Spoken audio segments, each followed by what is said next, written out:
os oligarcas brasileiros, né, os cafeicultores, os grandes latifundiários, eles receberam mais, se manteve de alguma maneira durante o reinado do Pedro II. Embora a gente tenha que saber que a presença do imperador ele ainda era um limitante de agropecuária, tá? E ela vai se tornar muito mais forte quando a gente tiver a ascensão da República. Mas isso não quer dizer que eles não tivessem poder algum durante o segundo reinado. Pelo contrário, eles ainda eram bastante poderosos, né? Os grandes cafeicultores do Brasil, eles eram a grande elite econômica, né? A maior elite econômica brasileira. E, obviamente, isso influenciava muito em como é que funcionava a, a política nacional, tá? Então, a gente vai falar um pouco sobre isso, né? Sobre a economia do café, os processos de industrialização do Brasil, que o Pedro II ele tem algum interesse em indústria, mas é pouco, né? Algumas pessoas tendem a exagerar um pouco assim a importância que o Pedro II deu à industrialização brasileira. Ele vai sim fazer algum avanço em relação a isso, mas a gente só vai ter um Brasil realmente industrializado ou realmente preocupado com processos de industrialização a partir de 1930, tá?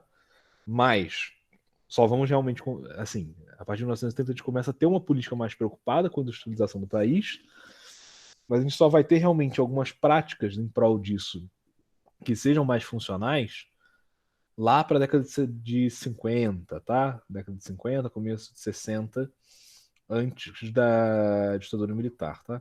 Deixa eu só ver aqui se está tudo som desativado, porque eu tô com um ruído no. Ah, tá tudo esquisito.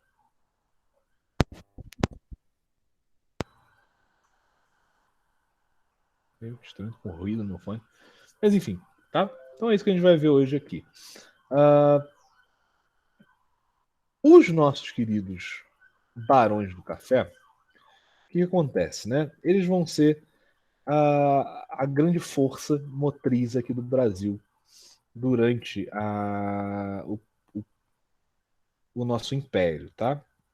O café ele vai se tornar um dos maiores produtos aqui brasileiros. O Brasil ele teve alguns tipos de produtos de exportação de alto preço ao longo da sua história pré-republicana, tá? A gente já exportou para o Brasil, a gente já exportou açúcar, a gente já exportou algodão. E finalmente a gente chega no grande império do café, que talvez tenha sido o produto mais valioso que o Brasil já exportou, obviamente, né, retirando aí da equação as pedras preciosas de Minas Gerais e o ouro que foi retirado do Brasil, tá? Isso é muito importante por quê? Porque o preço do café e a exportação de café vai se tornar a nossa principal política econômica, né? Vai se tornar o principal produto de exportação brasileiro até 1929, tá? Só em 1929 a gente vai ter que mudar um pouco o cenário da produção agrícola brasileira, porque o preço do café vai despencar. E ele só vai despencar porque a gente vai ter um problema que vai ser a Primeira Guerra Mundial. A Primeira Guerra Mundial, né? A gente já vai ter tido a Primeira Guerra Mundial, vai ser a quebra da Bolsa de 1929. Então, assim, até a gente estar no período entre guerras, a política exportadora brasileira focava na exportação de café, tá? Isso explica um pouco do porquê que o Brasil ele tem alguns problemas de desenvolvimento, tá? Até hoje, porque a gente ficou muito tempo em relação aos outros grandes países do mundo investindo em uma política de exportação que dava uma lucratividade muito baixa, tá? O café ele vai ser sim a nossa principal moeda de exportação aqui, mas isso não quer dizer que ele era o capital de exportação mais valioso que existia nessa época. Não, a gente podia ter investido em indústria, né? A gente vai ver durante o reino do Pedro II, a Inglaterra, por exemplo, ela já está voando na Revolução Industrial e a gente acaba não fazendo, tá? Não investindo nesse tipo de coisa e investindo em produtos de baixo valor econômico, que são produtos agrícolas pouco processados, às vezes nem processados, às vezes o café em grão para fora, tá? Ó, somente no século XIV, quando o café atravessou o Mar Vermelho e foi levado para a Península Arábica, iniciou-se o consumo do café, como a gente conhece hoje, tá? Com base na torrefação, ou seja, você consumir o chá do café torrado, né? Antes disso, o café ele normalmente era consumido ainda verde, tá? Os árabes, em especial os islâmicos, têm muitas histórias com a produção do café e foram eles os responsáveis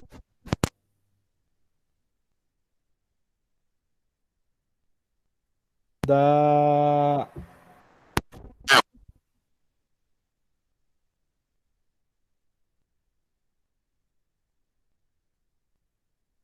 Professor, tá mudo. Não tô te escutando.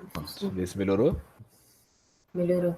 Beleza. Então, o café ele é um fruto dali do Oriente Médio, né? Então faz sentido que seja através da expansão árabe que ele vai começar a chegar para a Europa, para as Américas e tudo mais. Na América, a primeira experiência do plantio em larga escala se deu a partir de 1726 na ilha de Martinica, na América Central do Brasil. No Brasil, a planta chega somente em 1727 e são plantadas no Pará. Francisco de Melo Palheta, militar graduado funcionário real, recebe ordens para demarcar ali a fronteira da capitania do Grão-Pará com a Guiana Francesa e buscar novos produtos agrícolas de interesse mercantil, né? E por isso que ele vai começar a plantar café ali. Em um primeiro momento, a produção de café no Brasil resumia-se a pequenas áreas cultivadas no norte do país. Já em 1762, um declínio da produção aurífera, as dificuldades comerciais do açúcar e as necessidades de novos empreendimentos, as primeiras mudas de café são plantadas no Rio de Janeiro, tá? O que acontece? Lá no final, lá na segunda metade de 1700, do século XVIII, né? 18, né?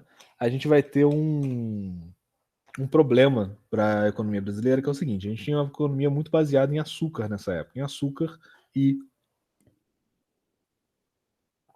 em algodão, tá? Só que nesse período a gente vai começar a ter uma expansão do plantio de açúcar nas regiões do Caribe, principalmente o açúcar com base em beterraba e milho.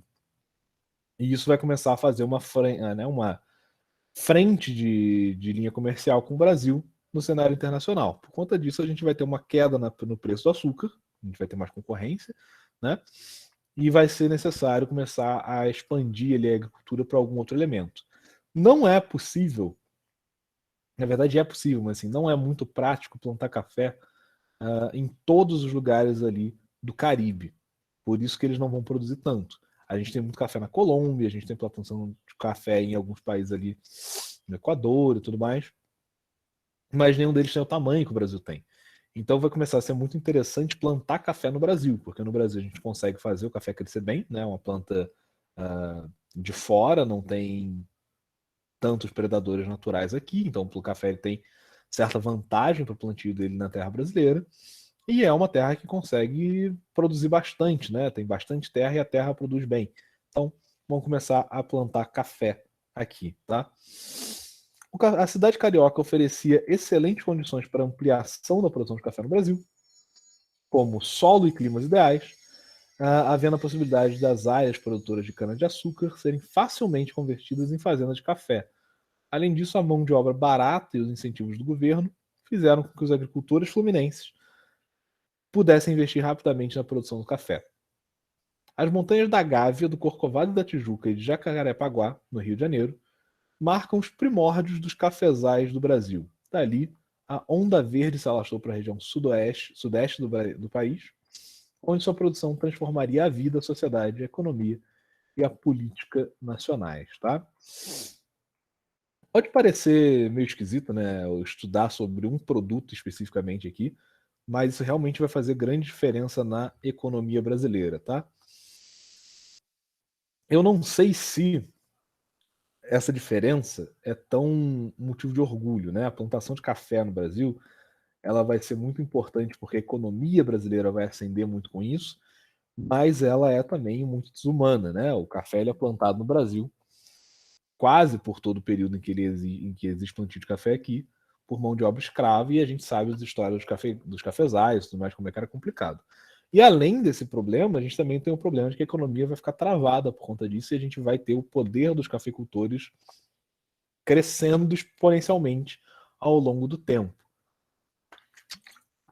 Inclusive, essa é a razão pela qual o café ele vai ser a principal moeda do Brasil por tanto tempo.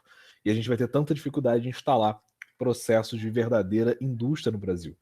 Porque até 1929, quando o poder econômico dos cafeicultores despenca com a quebra da Bolsa, eles é que impedem, né, eles manipulam ali a política brasileira, a gente vai ver isso tudo quando a gente chegar na República, mas eles é que impedem, bem ou mal, a industrialização do Brasil, porque eles querem se continuar, né, eles querem se manter ali naquela posição de poder. Então, é bem complicado, tá? No começo do segundo reinado, a produção de café no Brasil já era a principal atividade agroexportadora do país. Cerca de 40% das exportações do Brasil eram de café, ou seja, quase metade da economia brasileira dependia do café, tá? Isso representava, né, quase metade da produção mundial do produto. Ou seja, o Brasil ele era o grande exportador de café do mundo. Tá? É claro que o Brasil ele não exportava só isso, né? Se 40% das exportações do Brasil eram café, a gente tem 60% de outros elementos. Açúcar, farinha, trigo, perdão, arroz, feijão, vários outros tipos de produtos agrícolas e também carne, né? Gado, esse tipo de coisa também era exportado pelo Brasil. Mas, apesar dele somar 40% em relação ao resto todo, e aí a gente pensa, não, então quer dizer que a maior parte da economia do Brasil não vinha do café. Pô, vinha, né? Porque nenhuma dessas outras coisas já ocupava uma porcentagem tão alta quanto o café nas exportações do Brasil. Então ele era disparado o produto mais importante que a gente tinha. Primeira fase de produção do café se deu no Rio de Janeiro, começando ali pelo Vale do Paraíba. Depois ela se espalha por São Paulo, ainda pelo mesmo vale, e depois em Minas Gerais, que também apresentava condições promissoras para o seu cultivo. Do ponto de vista comercial, a proximidade do estado de Minas Gerais com o porto do Rio de Janeiro favorecia muito o escoamento da produção. E é por isso que até hoje a gente tem muitas plantações de café em Minas, tá? Ele vai começar no Rio de Janeiro por causa da proximidade com o porto, e ele depois ele vai subindo para Minas e para São Paulo ali, vai entrando no Brasil, e lá ele vai continuar plantando. Minas Gerais e São Paulo produzem muito café até hoje, né? Eu prefiro o mineiro, né? O pessoal de São Paulo adora café paulista, não sei porquê, eu acho horrível, eu acho horroroso. Mas, enfim. Já na década de 1860, a cultura cafeira do Vale do Paraíba começa a dar sinais de decadência. O uso intensivo do solo e a ausência de técnicas para produção sustentável ocasionam ali uma grande queda de produção na região. Em razão disso, as lavouras de café elas migram para a região oeste de São Paulo, permitindo que a província se transformasse rapidamente no centro econômico mais importante do país. E aqui a gente tem o nascimento de São Paulo com a força econômica que ela vai ter, né? Que dura até hoje. A expansão essa expansão caracteriza a segunda fase da produção cafeeira, na qual começa a troca de mão de obra escrava pelos imigrantes europeus, principalmente italianos, que formavam uma nova frente de trabalhadores livres. O que acontece? Estamos aqui em 1860, tá? Se a gente pegar aqui, deixa eu ver aqui, lei do ventre livre.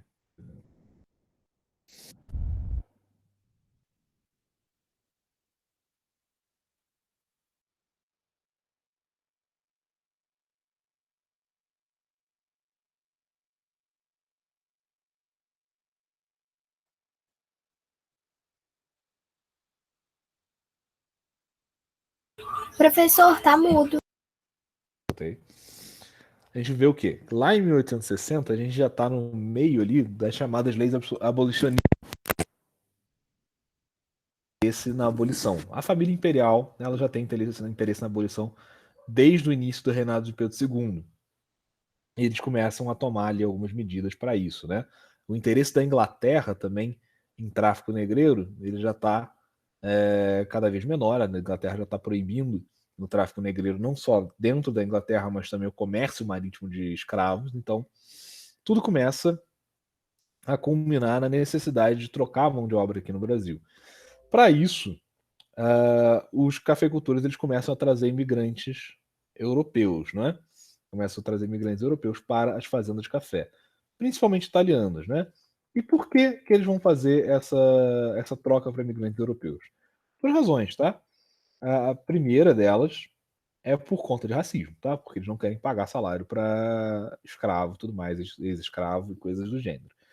Mas mais do que isso, mais eu não sei se mais do que isso, mas também além disso, tem a questão de que os europeus eles estão desenvolvendo técnicas de plantio que são mais modernas e mais eficazes. Então, eles querem trazer essa tecnologia europeia de plantação para o Brasil para poder produzir mais e melhor.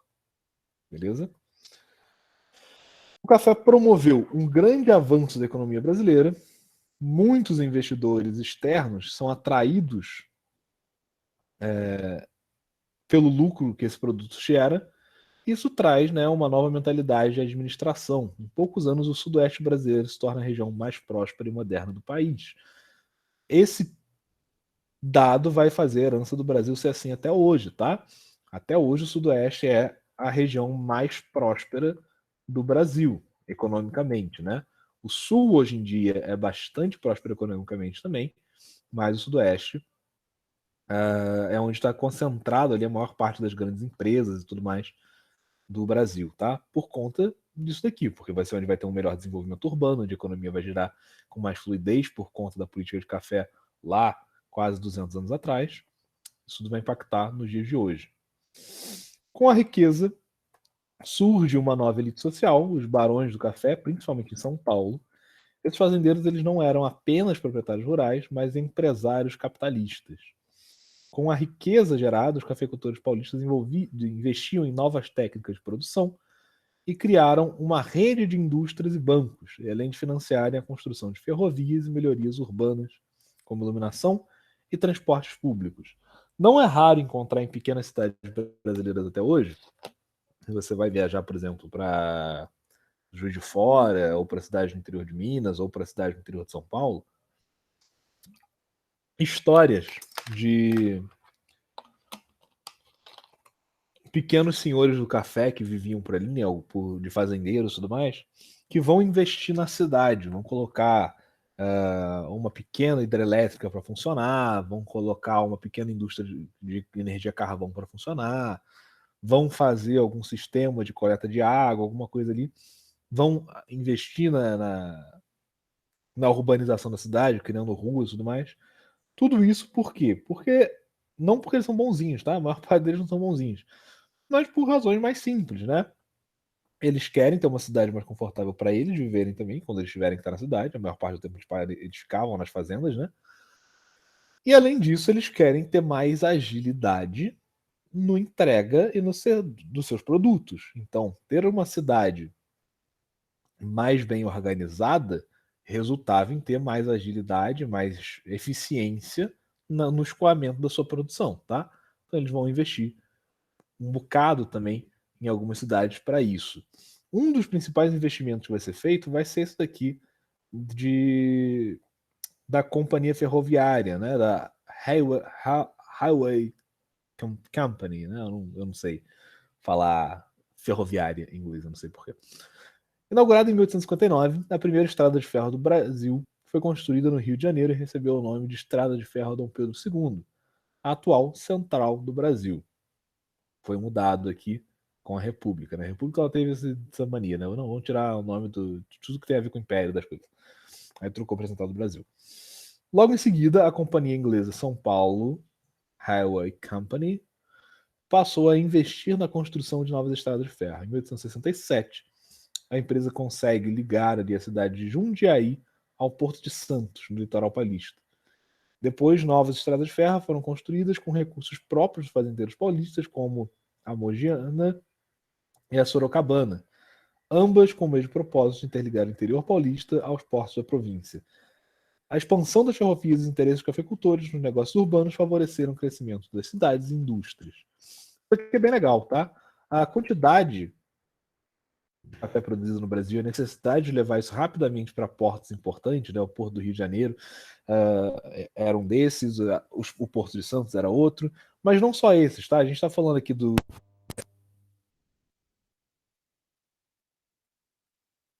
Ficou mudo, professor. Sul, a gente vai ter plantação de café no Nordeste, e sempre vai ser necessário levar a grande produção de café para escoar nos portos, né? O principal objetivo desse café todo era a exportação. Então, vai haver um investimento muito grande por parte dos cafeicultores e também com apoios fiscais, às vezes até interesses próprios ali da monarquia, na construção de estradas de ferro. Esse daqui talvez seja um dos maiores equívocos que aconteceram quando a gente teve a República instalada no Brasil, que foi o abandono das estradas de ferro e a troca das estradas de ferro por estradas automobilísticas. Em algum momento ali da República, por ter a ideia de que a via automotiva ela era mais moderna e por ser mais moderna ela seria melhor do que a estrada de ferro, o Brasil ele abandonou muitas dessas estradas e parou de usar, né? Parou de usar e removeu muitas estradas de ferro que interligavam o Brasil inteiro. Isso hoje em dia gera alguns problemas, tá? A nossa distribuição de produtos no Brasil ela é menos eficaz e é mais lenta porque a gente depende muito de caminhão e a gente não usa a malha ferroviária que havia no Brasil nessa época aqui. Seria bastante interessante ter mantido isso. A gente teria um escoamento de produtos, né, uma distribuição de produtos pelo país mais eficaz usando linha férrea. Mas já foi feito. A Estrada de Ferro Santos Jundiaí, inaugurada em 1867, foi uma das principais obras da província de São Paulo. Ela foi construída com recursos de uma empresa inglesa, a São Paulo Railway Company, por intermédio do Barão de Mauá. E o Barão de Mauá ele é um nome importantíssimo para esse período aqui de, entre aspas, industrialização brasileira, mas tem mais a ver aí com essa difusão de estradas férreas, tá, no Brasil. O Barão de Mauá, ele é um cara com perfil mais investidor, com perfil aí mais empresarial, e ele vai ter bastante interesse em aumentar ali a industrialização brasileira na medida do possível. Ela ligava o interior paulista ao porto da cidade de Santos, sendo o principal entrocamento a cidade de São Paulo. A construção ela teve início em 1855, por meio de um acordo do governo imperial com os engenheiros britânicos. O seu objetivo era unir as duas principais cidades que figuravam como os mais importantes centros econômicos daquele período, São Paulo e Rio de Janeiro. Em 1866 e 1860, após as obras terem vencido a Serra do Mar, o Pedro II ele ordena que se fizesse uma bifurcação em direção à cidade Entre Rios, na província de Minas Gerais, região que também produzia café. E a gente vai ter a coligação, né, entre São Paulo, Minas e Rio se tornando cada vez mais forte na indústria do café. Já a Companhia Estrada de Ferro Sorocabana, ela é criada em 1870 por empresários de Sorocaba, que inicialmente investiam em algodão. Após o primeiro trecho da rodovia ter inaugurado em 1875, o lucro do algodão ele cai demais e isso acaba impedindo que eles continuem com as obras ali por um tempo. A partir de 1880, sob nova gestão, a empresa decide ampliar as redes até cidades mais do interior ali de São Paulo, como Botucatu e outras cidades, para dar início a um novo ciclo de transporte, só que com café, não com algodão. É que a gente tem as construções, né? Os ferroviários trabalhando ali e tudo mais. Né? Estrada de ferro é um negócio muito legal, né, gente? A vantagem aqui, a gente tem toda a malha ferroviária que começou a se espalhar pelo Brasil. A grande vantagem de malha ferroviária é que você não tem atraso, né? Você não tem atraso nenhum nas entregas. A menos que você tenha um evento muito específico, né? Sei lá, alguma coisa explodiu um trilho de trem, alguém roubou o trem, sei lá, qualquer coisa assim. Mas se não, você não tem atraso, porque você não tem trânsito, né? Você não tem ninguém concorrendo com o trem para chegar onde ele tem que chegar. É bem útil. A gente tem as ferrovias que foram espalhadas pelo Brasil. São 12 aqui, né? De acordo com o mapa. Vocês podem perceber que a esmagadora maior parte está aqui, concentrada na região sudeste e sul, né?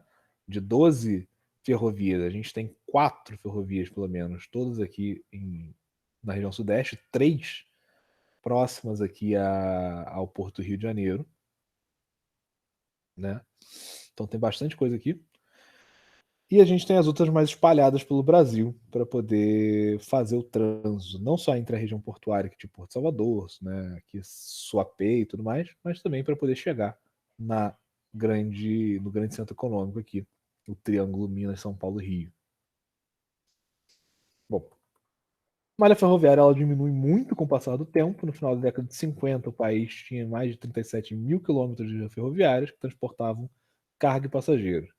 Hoje ela não passa de 30 mil quilômetros, ou seja, ao invés de expandir essa malha ferroviária, o Brasil optou por reduzir essa malha ferroviária, o que hoje em dia muitos urbanistas veem como um erro estratégico muito grande na distribuição logística de mercadorias no Brasil inteiro, né? Sendo usado aí hoje mais para o transporte de mercadoria e tudo mais, mas é pouco.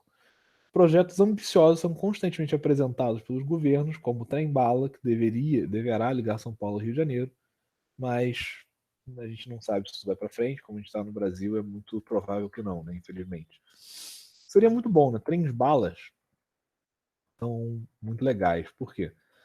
Trem-balas eles usam uma tecnologia muito legal que se chama supercondutividade, né? Eles são trens magnéticos, eles levitam, fazem levitação magnética, e eles literalmente voam por cima do trilho. Só que eles não conseguem descarrilhar, porque eles são presos por um campo magnético naquilo ali. Permite um trem-bala andar a 300, 400 km por hora sem chance de acidente, né? Então é bem legal, facilitaria muito o transporte de Janeiro a São Paulo, por exemplo, que demora hoje de carro, você leva coisa de 12 horas, aí, dependendo de como você pegar, né? De carro não, né? De ônibus, por exemplo, você leva muito tempo para conseguir chegar de um lugar no outro. 9 horas aí. Você faria rapidinho aí, 1 hora e meia, 1 hora e meia não, né? 3 horinhas fazia. E para um país do tamanho do Brasil, meios de transporte rápidos, relativamente baratos e com grande extensão, era um negócio bastante necessário, né? Mas fazer o quê? Vamos ver se no futuro aí, quem sabe, a gente não alcança um negócio assim. Desde a independência do Brasil, a Inglaterra ela sempre exerceu grande influência na nossa economia, principalmente com o comércio de produtos de indústria, né?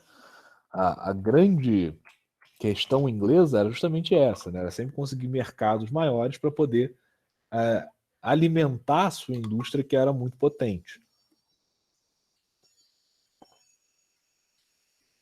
Com o desenvolvimento da economia do café, esse quadro ele começa a mudar um pouco, uma vez que a exportação do café cresceu muito, principalmente para os Estados Unidos, e a economia brasileira passa a não ser tão dependente da Inglaterra. Mais ou menos, tá? Não é tão dependente, mas assim, não levem essas palavras aqui como uma coisa muito nossa, o Brasil se tornou completamente dependente da Inglaterra, ou não precisava mais dela, não. A gente ainda era muito dependente dos ingleses, tá? Até porque os Estados Unidos, nessa época aqui, eles não são uma potência tão grande assim, econômica. Eles são um cliente importante, mas não é isso tudo também. Além disso, o Brasil passa a importar vários gêneros industrializados da França, dos Estados Unidos e alguns reinos germânicos, né? Que mais tarde se tornariam ali a Alemanha, que trouxe certa autonomia em relação aos produtos ingleses. Em 1842, são feitos tratados de comércio e navegação negociados com a Inglaterra, e ainda na década de 1810, esses tratados eles chegam ao fim. Peraí. Não, perdão. Em 1842, os tratados negociados com a Inglaterra em 1810 chegam ao fim. E mesmo com a pressão dos ingleses para sua renovação, o Brasil decide, obviamente, não renovar esses tratados de comércio. Esses tratados de comércio davam ali preferência aos produtos ingleses dentro do Brasil. E devem se lembrar que a Inglaterra ela foi importante na negociação da independência do Brasil, né? Para que Portugal reconhecesse o Brasil como independente e a partir desse reconhecimento o Brasil ele pudesse fazer comércio com os aliados políticos e econômicos portugueses, que não faziam comércio com o Brasil, porque o Brasil recém-independente ele era visto como um governo inimigo dos portugueses ainda. E para poder fazer isso, a Inglaterra ela fez ali, né, o intermédio entre os portugueses e os brasileiros, e ela, para sair ganhando, ela empresta ali dinheiro para o Brasil e tudo mais, mas faz alguns tratados comerciais com o Brasil também. E esses tratados comerciais davam aí aos ingleses preferência no comércio internacional com o Brasil, tá? Aí esses tratados eles começam a cair em 1842.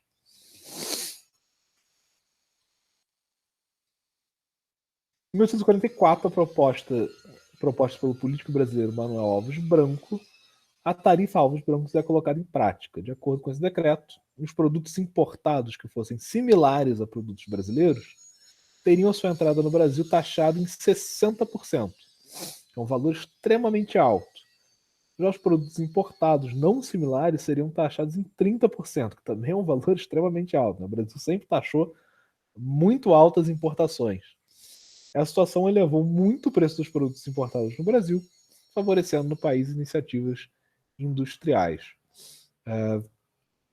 Isso daqui é bem complicado, porque a importação se tornava muito cara dentro do Brasil, né? Era bom porque assim favorecia a indústria brasileira, mas era ruim também porque a indústria brasileira ela tinha muitos processos aqui que eram complicados, era difícil estabelecer indústria, sempre foi difícil criar indústria no Brasil. Até hoje é um pouquinho. Então assim, isso acabava diminuindo, na verdade, o acesso da população a produtos industriais, na expectativa de gerar uma indústria sólida brasileira que, por conta das políticas administrativas do Brasil, acabava se tornando uma tentativa de industrialização um pouco frustrada. Tá? A grande verdade é essa. Por isso que o café ele vai continuar se mantendo e a indústria não vai conseguir sobreviver com as próprias pernas direito. Né? Vai ter muito problema ali no início da industrialização aqui no Segundo Reinado. Além do aumento dos impostos em relação aos produtos importados, o fim do tráfico de escravos imposto pela Inglaterra fez com que mais recursos financeiros, que geralmente eram empregados no comércio de seres humanos, fosse também direcionado para a indústria. Apesar das iniciativas adotadas pelo governo imperial em fomentar a industrialização brasileira, esse cenário ele vai durar muito pouco, pois os grandes líderes políticos, a Inglaterra e a aristocracia tradicional brasileira, promoveram forte oposição às políticas progressistas que o Segundo Reinado vai adotar, favorecendo a manutenção do poder cafeeiro no Brasil. Assim, não houve alteração das estruturas sociais, econômicas e políticas vigentes, nem a tão visada modernização do país. Poxa, mas por que a Inglaterra vai apoiar, então, os interesses dos cafeicultores no Brasil? É o seguinte, o interesse dos ingleses aqui é que o Brasil ele seja um mercado consumidor da indústria inglesa e não um possível concorrente a ela. Então a Inglaterra ela vai apoiar esses cafeicultores, ela vai financiar esses cafeicultores também, para que a política de industrialização brasileira ela seja boicotada, né? Os cafeicultores que detêm ali a maior parte do capital que gira dentro do Brasil, eles são responsáveis por 40% da exportação, eles vão começar a fazer pressão dentro dos políticos dos seus estados, né, para que esses políticos pressionem ali o governo imperial e a Câmara, e isso vai acabar fazendo com que a industrialização não siga em frente no Brasil nesse momento, tá? Esse tipo de política cerceadora da indústria que os cafeicultores vão adotar aqui, eles vão permanecer adotando até 1930. Em alguns países e reinos europeus, como Espanha, Itália e Alemanha, como se chama atualmente, né?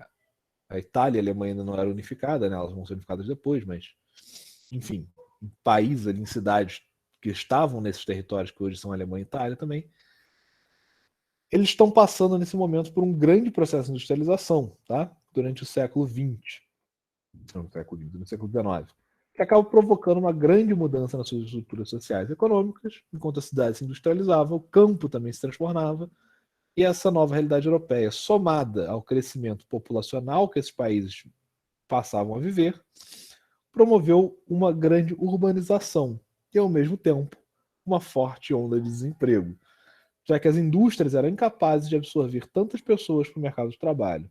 O resultado dessa mudança foi a intensa imigração para a América. Isso aqui é a coisa mais comum do mundo, tá? quando a gente tem o chamado êxodo urbano acontecendo com muita força, êxodo urbano, êxodo rural, né? Com muita força em um país, seja qual for esse país, principalmente quando esse êxodo rural ele acontece por conta de uma industrialização massiva e uma urbanização massiva da sociedade, a coisa mais natural que existe é a gente ter um acúmulo de desemprego com isso, tá? É a mesma coisa que a gente pensar que, sei lá, que aqui no Brasil é meio complicado que a gente já vive numa cidade, né? Mas a gente pode pensar na própria Revolução da Inglaterra, na Revolução Industrial, né? A gente tem ali o crescimento das cidades, o crescimento das indústrias, aquilo ali começa a fomentar uma necessidade muito grande de mão de obra. O campo começa a perder gente para as cidades, as pessoas começam a migrar para as cidades em busca de trabalho. Quando chegam lá, muitas conseguem emprego, mas a grande maioria dessa migração não vai conseguir emprego porque a indústria ela não tem a capacidade de empregar tanta gente num território tão pequeno de terra. E essas pessoas começam a viver na miséria, né? Essas pessoas começam a viver na miséria, com muita pobreza. E aí vem a necessidade de buscar um outro jeito de viver.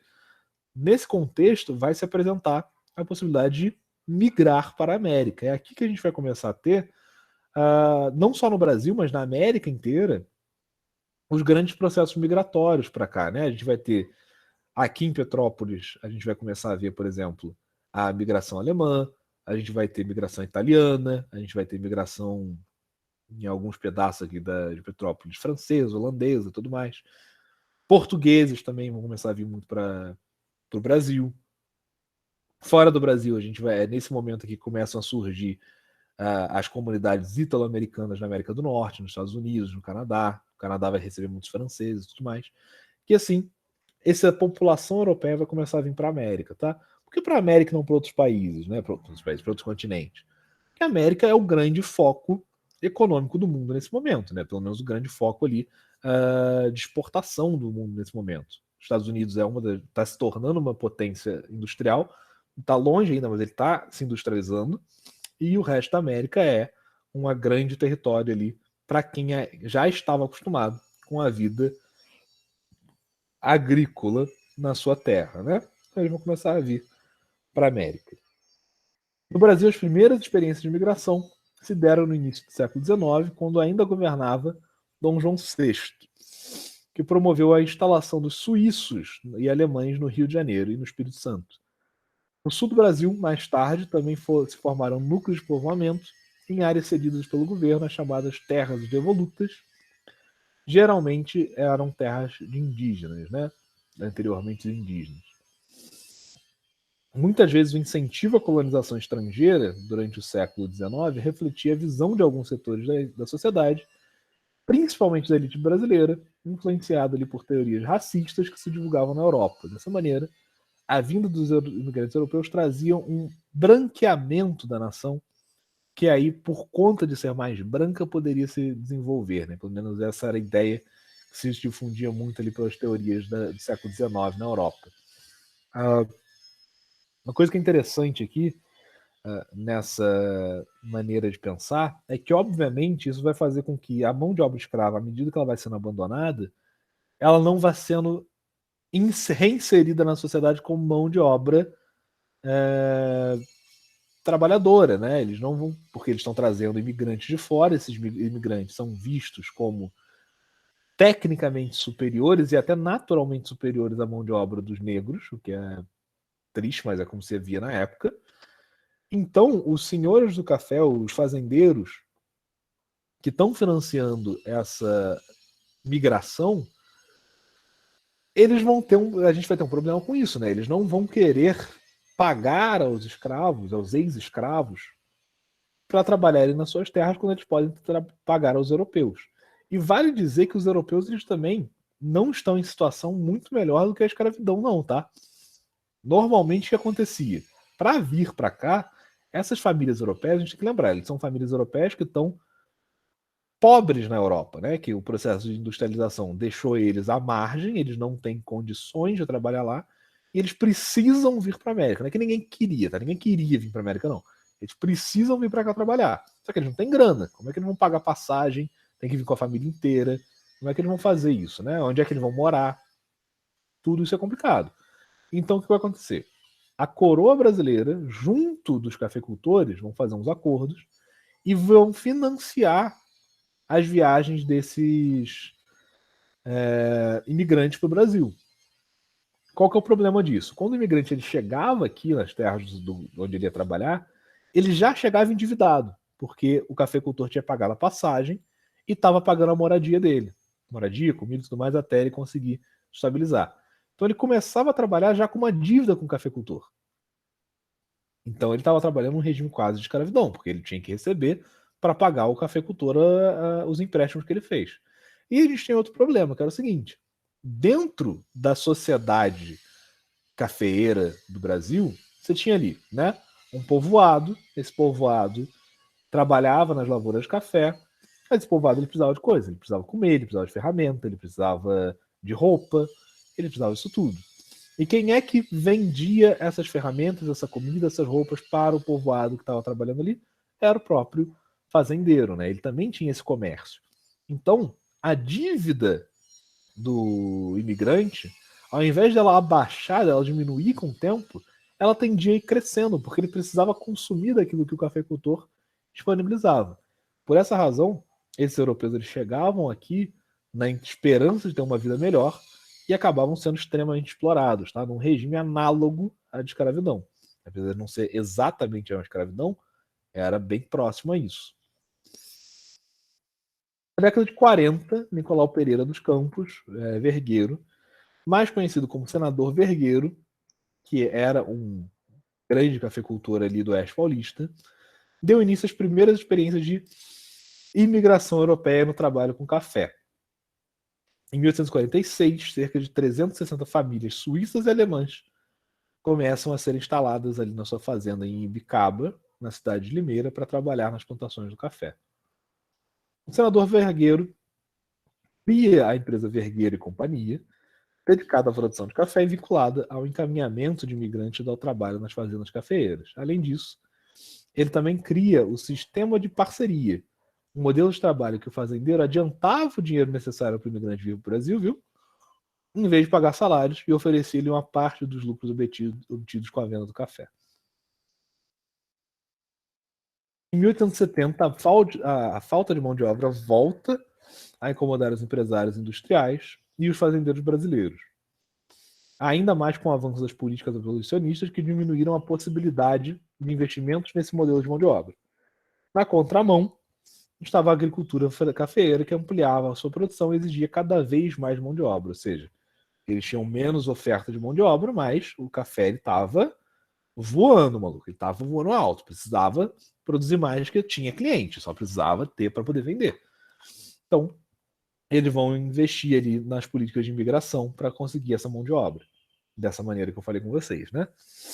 Porém, agora, né, a solução foi retomar a imigração, porém agora com outro formato. Em vez de fazendeiros trazer o imigrante que já tinha uma dívida com ele por arcar com seus custos, era o governo que, por meio de associações e entidades, passa a financiar a vinda dos europeus. Os fazendeiros, por sua vez, passam a pagar salários pelo trabalho deles na agricultura. Esse modelo de programa fica conhecido como imigração subvencionada, ou seja, um modelo de imigração um pouco melhor, né? Porque as famílias não chegavam aqui com uma dívida direto com o cafeicultor. A nova política de imigração atrai os imigrantes que se sentiam mais seguros em embarcar nessa aventura, né? E cruzar o oceano sem ter dívida nenhuma era bem melhor.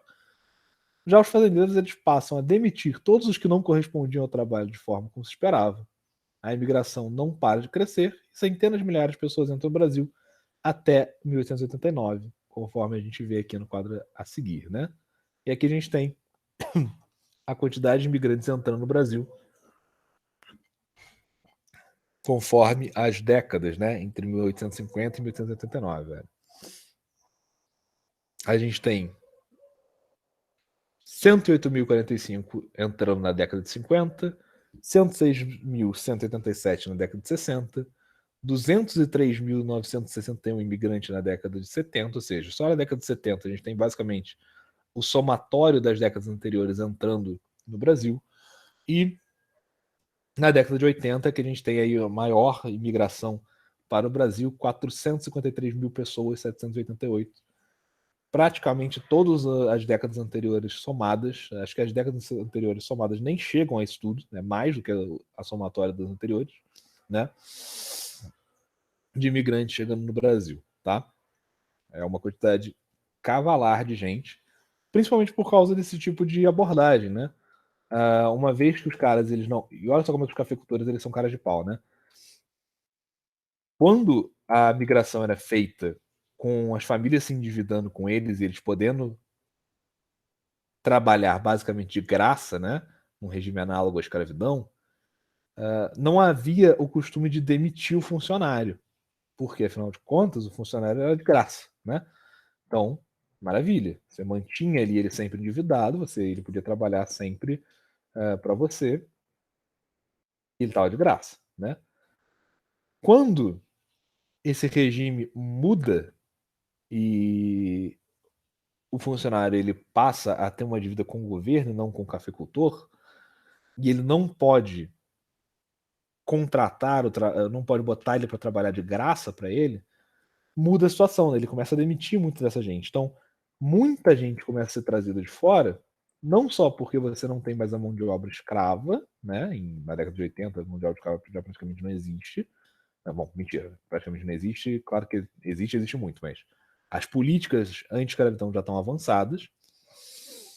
Como você também tem eles despedindo muita gente, né? Despedindo muita gente que não se adequa ali da maneira como ele queria, que não produz tanto como os cafeicultores queriam, e trazendo mais gente de fora. A pessoa que era demitida numa lavoura de café, ou do que fosse aqui, ela ficava aqui, tá? Não era bancada de volta para o país de origem. Então, isso é aumentando a quantidade de imigrantes no Brasil. Bom, a necessidade de mão de obra fala mais alto e os cafeicultores conseguem aprovar no parlamento, em 1850, a lei de terras. Segundo essa lei, era proibido que qualquer pessoa pudesse adquirir terras, mesmo sendo públicas, que não fosse por meio de compra. As propriedades ilegais seriam reconhecidas mediante demarcação dos limites e pagamento de um imposto territorial. Os imigrantes só podiam comprar terras após 3 anos de residência no Brasil. Libertos, pobres em geral, imigrantes eram impedidos de ter acesso à terra, acesso fácil à terra, pois os cafeicultores acreditavam que isso traria novamente falta de mão de obra, principalmente nas fazendas do café. Isso daqui é a raiz de um dos maiores problemas econômicos que o Brasil tem até hoje, tá? A vitória dos cafeicultores resulta no abandono pelo governo de tentar criar novas colônias de imigrantes. Qual que é o problema que isso daqui vai surgir? O problema da péssima distribuição de terras que o Brasil tem até hoje. Se vocês já tiveram a experiência de fazer o seguinte, vocês já saíram de Petrópolis, imagino que todo mundo aqui já tenha viajado alguma vez na vida para algum lugar, certo? Sim. Sim. Vocês já repararam uma coisa muito interessante, né? Sim. Não importa para onde você vai. Você vai para Três Rios, se você vai para São Paulo, se você vai para o Sul, não importa. Você está na estrada no Brasil, o que você mais vê? É terra vazia. Você está lá no ônibus. Leandro, seu microfone tá ligado. Vou fechar aqui o áudio do Leandro. O que acontece? Você está no ônibus, ou no carro, com a tua família, o que seja, e você está lá. 6 horas de viagem, né? Você olha para o lado, você vê aquele monte de grama gigante que perde a linha na visão, nas colininhas no meio do caminho. Aí tu vê uma vaquinha, 2 vaquinhas, é tua mãe, é teu pai, alguém vira lá pra você, fala, vaquinha, aí tu olha pra vaquinha, é vaquinha, né? Isso é a coisa mais comum que tem em viagem no Brasil. Por quê? Porque a quantidade de pedaços de terra brasileiro que são ou de pouquíssimos donos e que não são aproveitados para nada, elas só existem, ela não está produzindo nada, ela não tem plantação, ela não tem agropecuária, tem nada, ela só está existindo. Tem uma cerquinha para dizer que é de alguém e acabou. É enorme. E a quantidade de terra pública brasileira que não tem que a população não tem acesso é gigantesca também. E a raiz está aqui. Por que isso é um problema?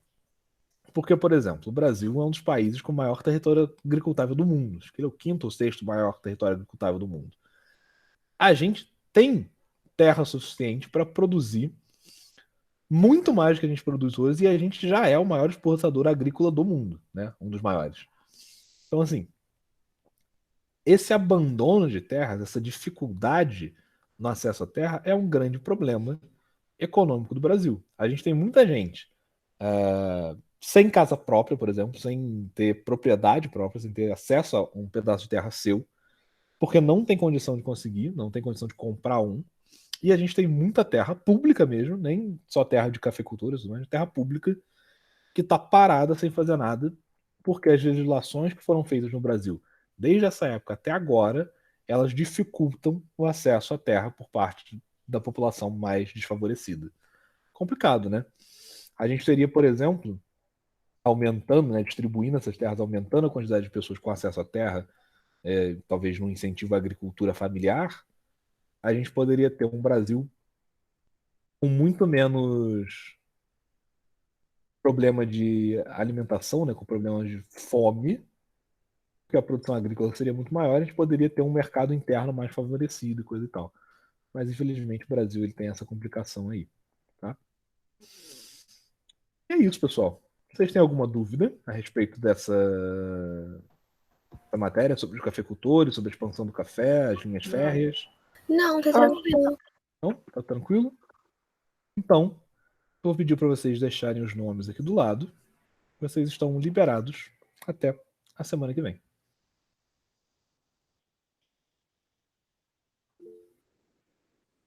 Professor,